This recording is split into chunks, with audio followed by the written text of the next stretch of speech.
नमस्कार।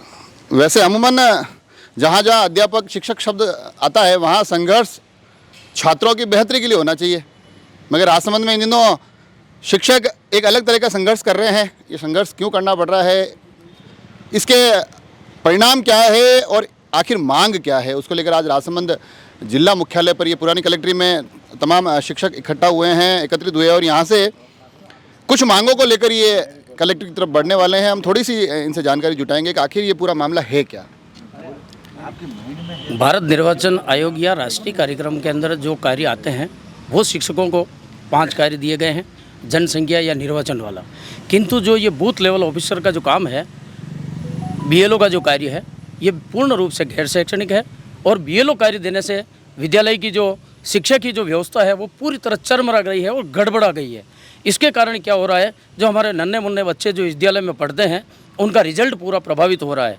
अभी आपने देखा होगा समाचार पत्रों के अंदर भी काफ़ी विद्यालयों की सूचियां आई है कि जिनके रिजल्ट बहुत कम रहे हैं। उसका सबसे बड़ा कारण यही गैर शैक्षणिक कार्य है, जो शिक्षक स्वयं पीड़ित होता है। इन कारणों की वजह से रिजल्ट डाउन होते हैं, बच्चे पढ़ नहीं पाते हैं और जब हम राज्य सरकार से निवेदन करते हैं तो सरकार हमें राष्ट्रीय कार्यक्रम बोल के हमारा शोषण करती है। जब हम प्रशासन के पास में जाते हैं, हम प्रशासन से ये भी अनुरोध कर चुके हैं कि यदि आपको ये कार्य हमसे करवाना है तो हमारे साथ में जो अन्य विभाग है, हर ग्राम पंचायत के अंदर, नगर परिषद के अंदर 15-20 जो डिपार्टमेंट है, जो उस डिपार्टमेंट के लोगों को भी लगाया जाए। और यदि हमारे को शिक्षा विभाग को अगर ठेका है तो पूरा ठेका दे, तो फिर हमें पढ़ाई छोड़ा दो, पढ़ाई से मुक्त कर दो। हमारा जो मूल कार्य है उससे हमें पूर्ण रूप से भटकाया जा रहा है। इस बीएलओ वाले पूरे विषय पर भी आएंगे। मैं थोड़ा सा दर्शकों की जानकारी के लिए जानना चाह रहा हूँ कि शिक्षकों पर इन दिनों मूल कार्य जो आपने कहा ना शिक्षण, उसके अलावा और क्या क्या वैसे भी ऑलरेडी आप पहले से ही कर रहे हैं, क्या क्या ऐसी चीज़ें हैं जिनसे जुड़े हुए आप? हालांकि कोरोना काल में और तमाम हम आपने आपकी सब सेवाएं देखी है, मगर ऐसे क्या क्या कार्य है कि वो अतिरिक्त वैसे ही चल रहे हैं और फिर ये बीएलओ वाला और नया आ गया? जनगणना का कार्य शिक्षक ही करते हैं, चुनाव शिक्षक ही करवाते हैं, कोई स्वास्थ्य संबंधी कोई योजना आती है अगर राजस्थान सरकार की तो शिक्षक कराते हैं, कोई ग्राम पंचायत स्तर पर जैसे बीपीएल है, जो अभी महंगाई राहत के कैंप चल रहे हैं, आप निश्चित रूप से ग्राम पंचायत में पधारिए, हमारे शिक्षक सेवा दे रहे हैं। यदि अगर ये शिक्षक इनका साथ नहीं देवे तो इनके कैंप भी सफल नहीं होते हैं। अब ग्रीष्मावकाश ये हमारा बिगाड़ देते हैं। एक तरफ से हमारे डायरेक्टर के निर्देश हैं शिविरा के अंदर कि शिक्षक अपने ग्रीष्मावकाश का पूर्ण उपयोग करें। अब उपयोग करने में ऐसे जो गैर शैक्षणिक कार्य है वो हमारे को दिक्कत पैदा करते हैं। अब हम हमारी जो छुट्टियां हैं वो सारी इन गैर शैक्षणिक कार्यों में चली जाती है। तो एक तरफ तो हमारे को ये कार्य करवाए जाते हैं, उपलब्धि हमें गिनाई नहीं जाती है, हमें ज़बरदस्ती लगाया जाता है। तो इन कार्यों से छुटकारा दिया जाए शिक्षकों को, या स्वैच्छिक रखा जाए। यदि कोई व्यक्ति स्वैच्छिक करना चाहता है गैर शैक्षणिक कार्य तो उससे हमें कोई आपत्ति नहीं है। जो आपने एक लंबी चौड़ी सूची बताई है उससे मेरे को ऐसा लग रहा है कि कोई काम अगर सरकार की कोई योजना है और आखिर में कोई नहीं है तो मार साहब तो है ही नहीं है। निश्चित रूप से आजकल एक ग्राम पंचायत के अंदर कम से कम आपको 15 ऐसे कर्मचारी मिल जाएंगे। जैसे 4 तो हमारे आजकल विद्यालय सहायक के रूप में जो कार्य कर रहे हैं, 4 तो वो हैं उनके पास में। आंगनवाड़ी के अंदर 4 कार्यकर्ता हैं, वो भी ग्राम से जुड़े हुए हैं। ग्राम सेवक है, एनएम है, पटवारी है, सारे हैं। और जो विशेष रूप से तो ये हो गया सर कि जो राजस्व के कार्य हैं, जो बीडीओ लेवल के या अधिकारियों कलेक्टर के जो कार्यालय के हैं, राजस्व विभाग के कार्य भी शिक्षकों को सौंप दिए जाते हैं, जो ये बिल्कुल गलत है। अभी कोरोना में भी हमने काफ़ी ड्यूटियाँ दी थी, लेकिन फिर भी धन्यवाद किसको मिला कि दूसरों को मिला। जबकि हर वार्ड में शिक्षक गया था, हर वार्ड का सर्वे है और शिक्षकों ने टीके लगवाए, बाकायदा सक्रिय रह के एनएम का साथ दिया, फिर भी धन्यवाद दूसरों को सेहरा मिला। वो कोई बात नहीं, ऐसा कोई राष्ट्रीय कार्यक्रम है और अगर ऐसी कोई दिक्कत आती है तो राष्ट्र के लिए हम पूर्ण समर्पित हैं।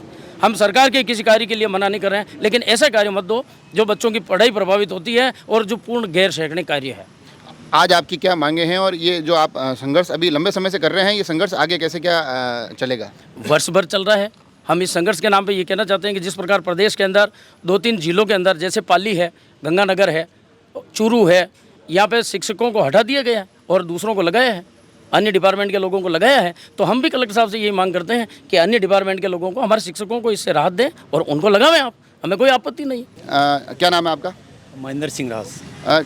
ये आप लंबे समय से मांग कर तो रहे हैं, मगर ऐसा लग नहीं रहा है कि कुछ मांगे आपकी सुनी जा रही है। मतलब अपन कह सकते हैं कि यहाँ स्थानीय लेवल पे कुछ अधिकारियों की हटदर्मिता रही हो कि भाई मांग नहीं माने, लेकिन वास्तव में ये जो आज जो विरोध हो रहा है बीएलओ का कार्य लंबे समय से शिक्षक वर्ग करता आ रहा है, लेकिन पिछले 2 साल से ऐसी परिस्थिति हो गई कि इस कार्यक्रम को सतत कर दिया, सत्र पर्यंत चलता है। और इस साल से जनवरी से इस प्रकार की योजना बनाई है निर्वाचन विभाग ने कि प्रति 4 माह में अर्हता आयु निश्चित की है। जनवरी, जुलाई, सितंबर, अप्रैल, जुलाई और अक्टूबर।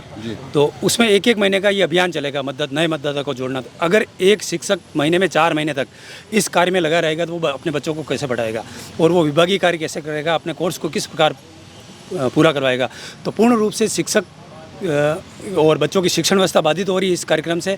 तो हम इसका सतत निरंतर विरोध कर रहे हैं और अभी पिछले 2 दिन से जो बीएलओ के प्रशिक्षण चल रहे हैं आगामी कार्यक्रम को लेके मतदाता सूची अपडेटेशन को, तो उसका हम विरोध कर रहे हैं, बहिष्कार कर रहे हैं। और इस बहिष्कार की श्रेणी में आज दूसरा दिन है और कल भी प्रशिक्षण है, उसका भी हम पूर्ण रूप से बहिष्कार करेंगे। ये जो पूरा संघर्ष चल रहा है इसको आप किस तरह से देखते हैं? निश्चित रूप से जिस प्रकार की यूनिटी आज प्रदेश भर में देखी जा रही है और हम सभी शिक्षक साथियों को हमारे सभी शिक्षक संगठनों का जो सकारात्मक सहयोग मिल रहा है, उससे 100% परिणाम हम शिक्षक साथियों के पक्ष में होगा।